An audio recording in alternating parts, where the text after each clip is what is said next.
some of the people involved, or at least some of the guys get new teammates, including Luka Doncic. Well, just caught me a little bit of surprise. But no, he's an amazing player, so we're happy to have him. And, you know, my relationship with Dennis, Wes, and DeAndre is going to keep on. I mean, they're such an amazing guys, so I'll miss them for sure. You talked to Porzingis last night at halftime. Were you guys talking about anything about this maybe happening? No.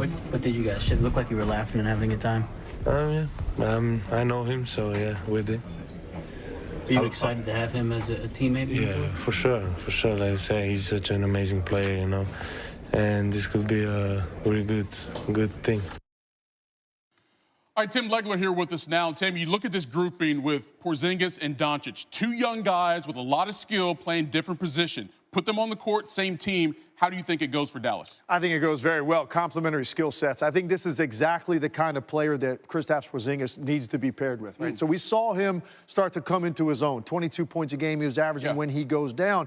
And he can get his own shot and create his own offense, but if you have a steady dose of that with Kristaps Porzingis as your best player having to manufacture his own offense, I think there's limitations on that team and on that player. And he can do some of these things, but I think over a period of 20, 25 possessions when he's your primary option, he's going to wear down. This is where I think Doncic makes him better. The delivery of the basketball in pick-and-roll settings and on dives and on slashes with his passing ability, it makes Porzingis a better player because he's going to be an elite finisher and he'll receive the basketball where he needs it. Luka Doncic right now, at 19 years old, is one of the best deliverers of the basketball in the NBA, whether that's off pick and roll, post entry, finding guys ahead on the break, whatever that may be. So if you now take some of that responsibility of creating offense out of his hands, he just becomes an infinitely better player. And I think you are now going to see Kristaps Porzingis, when he finally gets on the court with Luka Doncic, you're going to see the very best version of who he is. Because as good as he was in New York, Mike, I don't think we've come close to seeing what that is. He needs a point guard that can manufacture the way that Doncic can and draw attention and find with that height and that vision. He will give him the basketball in some sweet spots. I think actually it's a dream pairing for both of these guys. Great move by the Dallas Mavericks to get Porzingis. Former All-Star Luka Doncic probably going to win the Rookie of the Year. And you could have these guys together for the foreseeable future, 8-10 years down the road there in Dallas. What a pairing indeed. Tim, appreciate it, brother. Thanks, Mike. So we've had Woj weigh in and Tim Legler. If you're wondering what Stephen A. Smith thinks of the deal, hang tight. I guarantee he'll bring a level of emotion and passion you've rarely heard. And when I'm talking about Stephen A., that's actually saying something. And that's coming up here on SportsCenter. He's on full blast as a hardcore Knicks fan. Hang tight for that. Mavs and Pistons, so obviously life begins without a ton of their lineup. Harrison Barnes, the only normal starter in there. All those guys are going to both cities. Fourth quarter, the one constant. Barnes got it. Mavs win tonight. They match their win total from last season. Under 3 minutes to go. Pistons down 2. Drummond got it.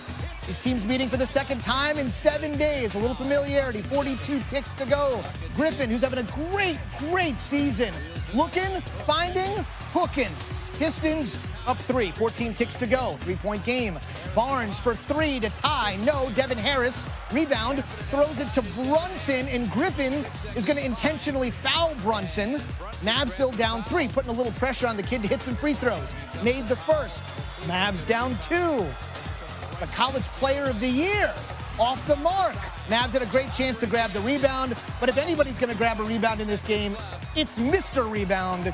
Drummond comes out with it. Harris and Powell ran into each other. Ball bounces away into the hands of Drummond. Pistons win 93-89 on a new... Back to the NBA and battle for first in the East. Giannis and the Bucks, Kawhi and the Raptors. Kawhi averaged about 32 points a game this month at second best in the NBA. And Giannis went for 43 the last meeting between these two teams, which is one shy of his career high, most ever in a loss, and he was trying to avenge that, something serious, and the Raptors D couldn't do much about it. Just slicing through the defense, getting to the rim at will.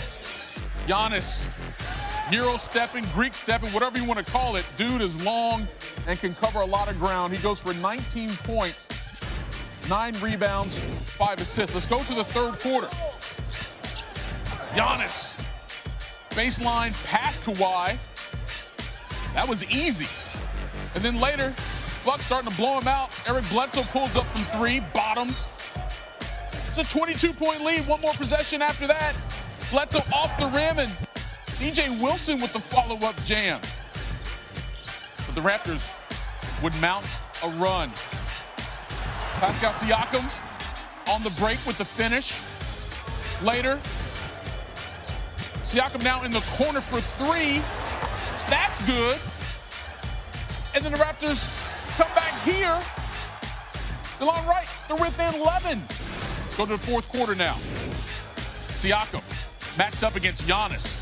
Talk about some young talent in this league. Do not sleep on Pascal Siakam. What a player he's starting to become there in the 6. And here's the steal. Raptors transition. Reverse layup there. Siakam rebound. Cuts it to 6. About 5 minutes to go. It's back to a 10-point advantage. Kawhi.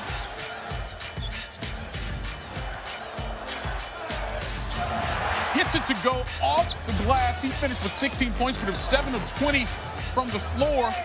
And then here he drives. Cuts it to 6. But the Bucks would not be denied on this night. Traveling north, Malcolm Brogdon hits it big there. They win it 105-92. The battle for the East won this night by Milwaukee. Possible Eastern Conference Finals preview. Nets Spurs in San Antonio. After this Nets turnover, we got a bat, several of them flying around the arena. And if you're thinking, I've seen that before, you would be correct. How trying to do everything he can, maybe wave a towel or something to get them out. Not sure that's going to work. So you remember Hollywood 09? Ginobili swatting it right out of the air. This was so long ago. Duncan, Ginobili, Parker, and Bruce Bowen were on the Spurs. Back to Thursday night. Here comes the exterminator. They've had a decade to think about this since it happened in 09. Eventually, they dispersed. And we're playing basketball, by the way, with the Nets holding the road lead. We dropped this news at 8 a.m. on a Monday on purpose. It gives Magic basically the floor for the next 10 days with limited competition. If you guys really want me, y'all got between now and the trade deadline to make it happen. Well, really, Rich Paul and Anthony Davis now have all the leverage in the world to pick where they want to go. I mean, this could be the most consequential NBA trade since Kareem to the Lakers. All right, ESPN NBA insider Adrian Wojnarowski back here with us on SportsCenter. People heard today that a 7-footer moved teams for the trade deadline. Most people thought it had been Anthony Davis, not Kristaps Porzingis. But with that being said, Woj, what impact does that Mavs-Knicks trade have on the Pelicans' attempt to move Anthony Davis? Michael, it created some enthusiasm around the Lakers because what they want to see here are the Celtics get destabilized a little bit, and they need Boston to be a little skeptical about how much they should perhaps invest in a trade for Anthony Davis. And the best case scenario for the Lakers is that Kyrie Irving becomes uncertain about his future in Boston, and then Boston hesitates on pursuing Anthony Davis, and it gives the Lakers a window in. Now that the Knicks have 2 max slots, and certainly they're going to pursue Kevin Durant, and their dream scenario in New York's always been Durant, Kyrie Irving, and Kyrie's from Northern Jersey.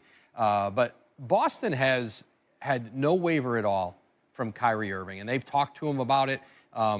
He has not at any point suggested that he's gone back at all about the commitment he made to stay in the preseason. And so Boston's still full steam ahead, and when they get into the offseason, and assuming they get past the trade deadline and Anthony Davis is still in New Orleans, Boston's going to be committed to using all their assets to go and get him.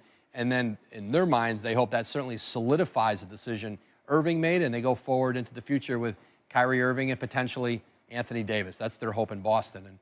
And the Lakers are hoping somehow they can still get in here and try to find a way to get a deal done. I know since you broke the news earlier about the Mavs-Knicks trade, you've been on the phone all day with both sides of this deal. And we talked earlier about putting Luka and Kristaps together on the floor. It makes perfect sense from a fit standpoint. But there's a deeper reason why the Mavericks were so interested in doing this deal from a culture standpoint. With Dirk Nowitzki still there for the end of the season, you get those 3 guys together. What is it about that mix that gives the Mavericks such a good feeling going forward? Yeah, I mean, this organization has been built around a European player for the last, 18, 19 years with Dirk, and Luka Doncic is, literally picks up the torch and goes. And now Kristaps Porzingis, who, you know, is really a modern, maybe a modern, more accelerated version of Dirk Nowitzki from where Dirk was, you know, as a teenager. And certainly he's got to get healthy, but Kristaps idolizes Dirk. I mean, that was his guy. And so I think his mindset's going to change pretty quickly here. He wants to be embraced, and I think that there were a lot of scars from the Phil Jackson era in New York for Porzingis that he wasn't able to get past. And I think to enter an environment where they're enthusiastic, where they're dying to have some more star power there, right. And he and Luka really do play off each other, I think he's going to have a good run in Dallas. Woj always with the best knowledge inside the NBA. And, of course, you got the trade deadline coming up next week. I wonder how that's going to go, Woj. We'll find out on Twitter and here on SportsCenter. Appreciate it, man. Thanks, Mike. All right. 4 years after he was drafted 4th overall, the Kristaps Porzingis era in New York is over. The Knicks traded him to the Mavericks in a multi-player deal, a move that teams the former All-Star with rookie sensation Luka Doncic. Now, this move comes less than a day after Porzingis met with the Knicks front office and voiced his concern about the team's future direction. And all of a sudden, we get a trade. You know who was really interested in what happened in New York with this move? Stephen A. Smith. Don't even need to talk about what Dallas got out of this deal. It's Porzingis with Luka Doncic. That's the future. That's all they care about. In the case of the New York Knicks, yes, you got DeAndre Jordan. Yes, you got Wes Matthews. Yes, you got Dennis Smith Jr., who Phil Jackson should have drafted instead of Frank Ntilikina, by the way. But that's neither here nor there. Here's the bottom line. You're the New York Knicks. You have cleared a minimum of $68 million in cap space. That gives you enough room to go after not one, but 2 max players, and that's a minimum. They also got 2 future first-round picks in the mix, but that's beside the point. The $68 million, why is that so important, ladies and gentlemen? Because you got to get 2 stars. You got the Brooklyn Nets going after 2. You got the Los Angeles Clippers potentially going after 2. We know what the Lakers are going after, but now the New York Knicks are in the mix with Kyrie Irving, with Kevin Durant, and then some. Potentially available. I'm sorry, not even potential. Likely, we shall see what happens. The New York Knicks are in play. All right, so you knew Stephen A. was going to have a reaction, but, I mean, pretty much the entire league did. Check out Joel Embiid. I mean, he went LOL next level with that one. C.J. McCollum thought it was a good time to turn on notifications, and Bradley Beal was ready for the fireworks to come. And they certainly did, as Porzingis, now a member of the Dallas Mavericks. And again, we still got the trade deadline next week. We got a lot going on. Knicks will have plenty of cap space in play this summer, as we mentioned. Talk about some of the highly coveted free agents. Kevin Durant, Klay Thompson, DeMarcus Cousins, Kemba Walker, Kyrie Irving, and if Kawhi Leonard opts out of his player option, which he is expected to do, he too would be a free agent. Zubin, I think I'm gonna need a vacation this summer to get away from the NBA. It's a lot to absorb right here. In other words, the Knicks are gonna have plenty of options. Bobby Marks spent plenty of years, 20 namely, in NBA front offices. Take us through the dollars and cents of this all for what the Knicks might be raring to do this coming summer. Well, this offer was all about cap saving for the summer of 2019. As you can see in that big green number right now, the deal to send Kristaps Porzingis, Courtney Lee, Tim Hardaway Jr. now has created $71 million in cap space for New York. That's good enough to get a max slot, because here is where your roster is. You have all young players, Dennis Smith Jr., Kevin Knox, Frank Ntilikina. Here is what we're looking at for free agency. The possibility of a player like Kyrie Irving. If we slide him in here, that leaves you with $39 million in room. You still have enough in cap space for a player like Kevin Durant. Oh, man. That slides you in there. And there are your 2 free agents. And basically what it does is you can go into July 1st and say, pick a teammate. Who do you want to come play with right now? Wow. That's a pretty good question for one of these guys to answer, to perhaps bring the other one aboard. Bottom line, the Knicks have a relatively new president, GM, and coach. And if the triumvirate wants to swing for the fences this summer, they'll certainly be able to do it and have money to spare. Bobby, thank you. Seems only appropriate that the Knicks are already back in the spotlight. Part of the Friday doubleheader. Celtics, Knicks at the Garden. They're all building around Kevin Knox for the moment. And then the newly minted All-Star reserve, Nikola Jokic, and the Nuggets host the red-hot Houston Rockets with James Harden. It all starts with NBA Countdown at 7 Eastern on ESPN, streaming live anywhere you go. on the ESPN app. We mentioned the return of LeBron. He was upgraded to doubtful earlier in the day. The rumbling started.